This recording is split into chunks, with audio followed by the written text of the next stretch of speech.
Hello everyone and welcome back to my channel. Today we're going to talk more details about what business analysis is. In the last video we touched base on a few points on what business analysis is on a very high level.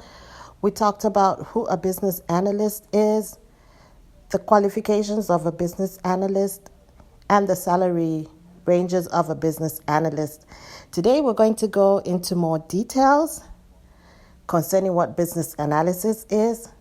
We're going to talk about requirements analysis, what requirements analysis is, and then we're also going to talk about what requirements development is. And then lastly, we're going to talk about what requirements management is.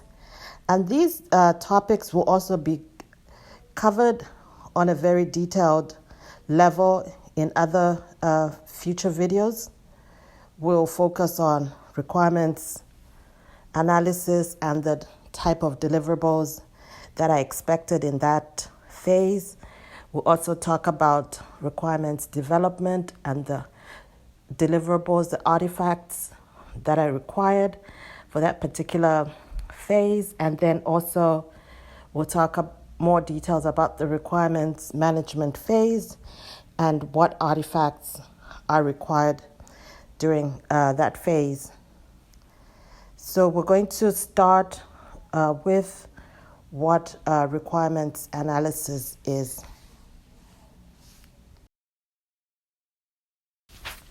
So, what is requirements analysis? Requirements analysis is a process or technique that is used by business analysts to perform some detailed research in terms of what the project is all about, any pre-existing documentation that's out there that is related to the project. Normally, to understand what the project is all about, and this also depends upon organizations. Of course, we have some organizations in terms of capability, maturity models. They're somewhere around 4 to 5, so they have their processes structured. You find that project charters, project scope, vision statements are a must for any project that will be initiated. So it's easy for a business analyst to go back to those project artifacts to research more, understand what the project is all about. But then you also find that there are other organizations where a capability maturity model is like at one, the processes are really not defined. So even a project charter is not readily available. So normally in those cases, the business analyst will have to do some research to understand what the project is all about, mainly from some email communications that have been going back and forth in terms of what the project is all about. And sometimes you may even find very high level requirements within those emails. Another source of documentation could be any similar project to the one that will be implemented. So business analysts would do well to read about those similar documents to understand the similarities between the two projects, and then also just any other documentation out there that may reference this particular project. And in some companies, there are also some policy documents that may have an impact upon this project. So the business analyst can research from those documents the starting point should always be for the business analyst to ask if there's a project manager, if concerning any other documentation that's out there, whether it's in emails, it's in some other related projects, it's in some other policy documents, if it's anything in the system that can help guide a business analyst to understand the scope of the project and any other discussions that have happened, definitely that would be a very great starting point. But if there's no project manager, the business analyst just has to get in there, gather what they can, perform some type of high-level analysis so that they're ready for any meetings that will take place. And during this requirements analysis, it's also a good time for the business analyst to sit down with the project manager, if there's one, or whoever is in charge of the project, to understand which are the impacted functional areas, if there are any SMEs that have been assigned, and if there are any SMEs that have been assigned, to try to find out whether these are the people who are very knowledgeable about that functional area, and also what the future state of the system needs to look like. From a requirements analysis, that would be a very great starting point. So any documentation that's out there, the business analyst could do some research that way. When the first meeting is scheduled with the SMEs, at least the business analyst is going into the meeting with some type of background knowledge, unlike getting into a meeting and the business analyst has no clue what the project is all about. So getting on top of things is very, very important for a business analyst.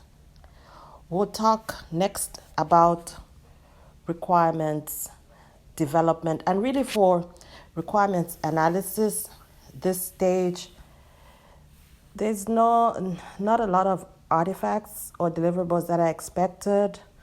These are just like personal notes in terms of what a business analyst thinks the project is all about. But then yet, if a business analyst is so skilled, they can start mapping out the current state based upon that information, current state process or current state SIPOC, and also the future state process flow and future state SIPOC, and also the business requirements document, just based upon whatever information that's out there. We'll move on to our next phase for business analysis, which is requirements development. So, what is requirements development?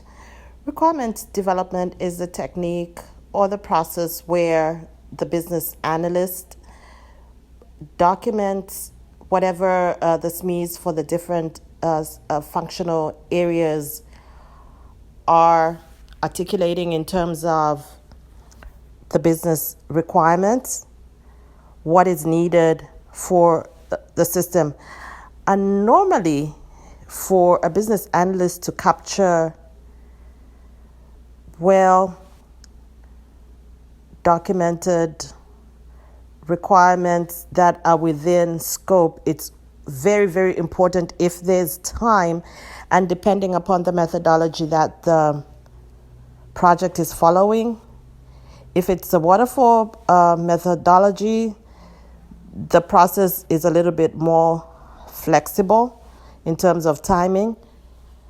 If it's the agile methodology and there are sprints that have been planned, then the business analyst doesn't really have a lot of time to get into like a lot of artifacts, but we'll still need to work with the subject matter experts to understand the requirements, normally maybe in the form of user stories, which are really, really simple in terms of what the business user is looking for in terms of the role for a specific business user who will be using the system, what they're looking for, what the goal is, what the purpose is, and then the business analyst can write the requirements as what the system needs to do.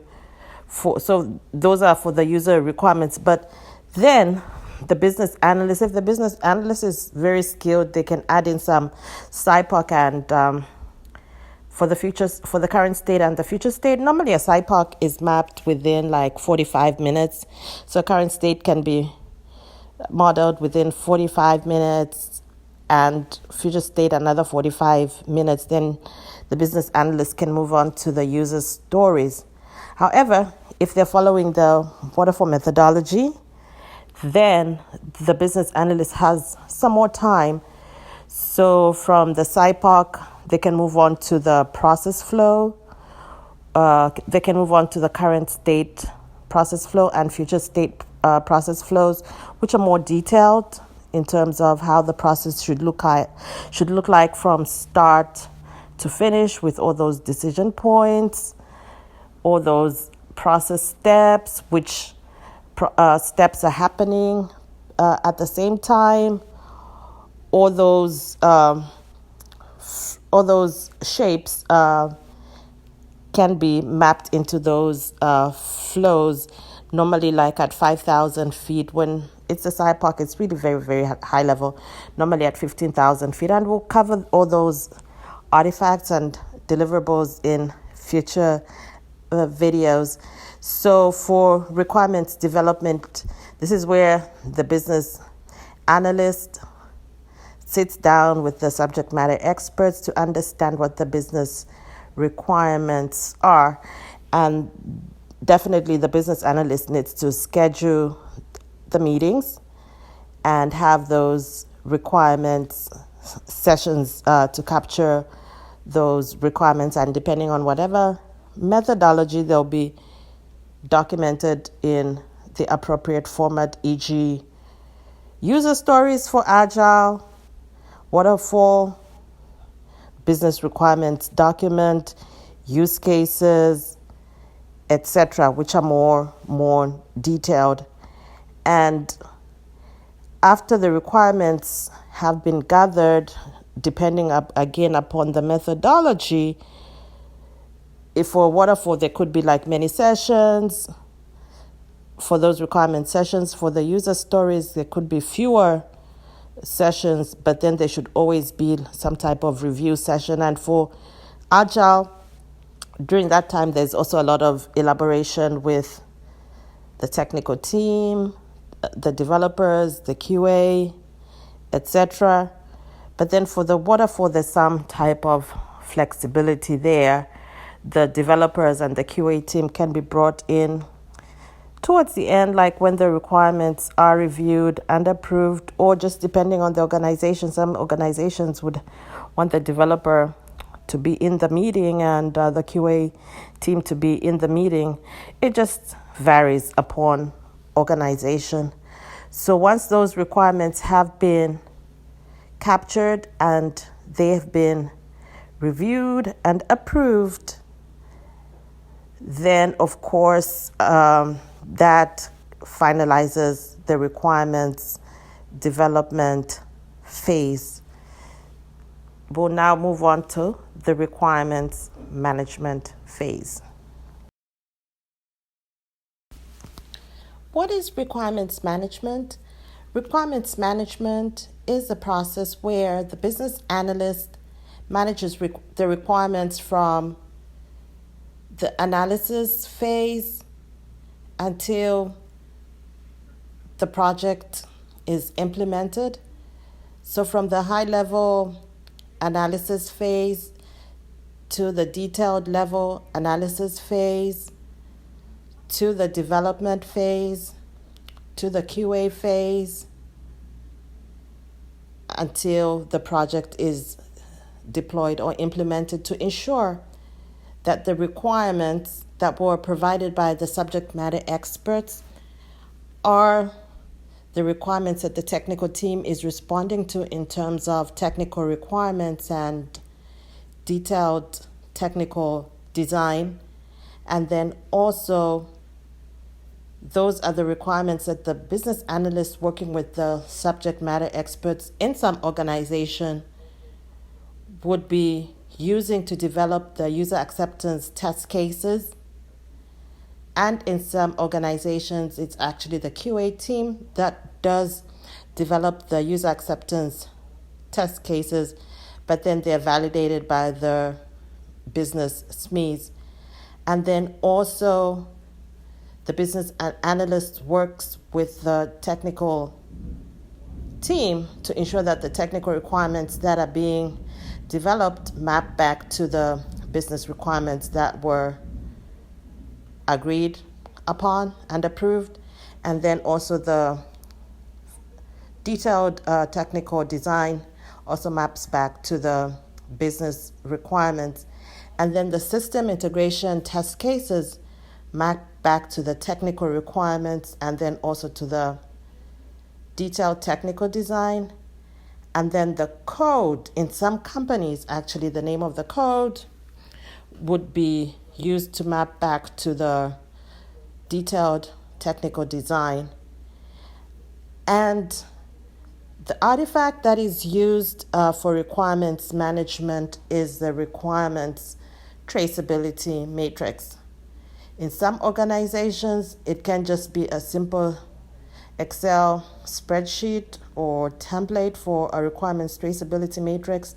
In other organization, it could be a requirements traceability matrix that's generated within the system. So all those technical requirements, detailed technical design, user acceptance test cases, system integration testing, even the name of the code are mapped back to the business requirements in the system, in the requirements management system, and then a traceability matrix is generated. So there are many options out there for requirements management in terms of requirements traceability matrix. So this is what I had to share today. We'll continue in the next video. We'll talk more details about requirements analysis. We'll talk about the different artifacts, and then in future videos we'll cover all the other phases in more details. Please feel free to subscribe so that you can follow through in terms of the interesting discussion that we're having. Share the video, like the video, leave your comments. Thank you so much. Bye.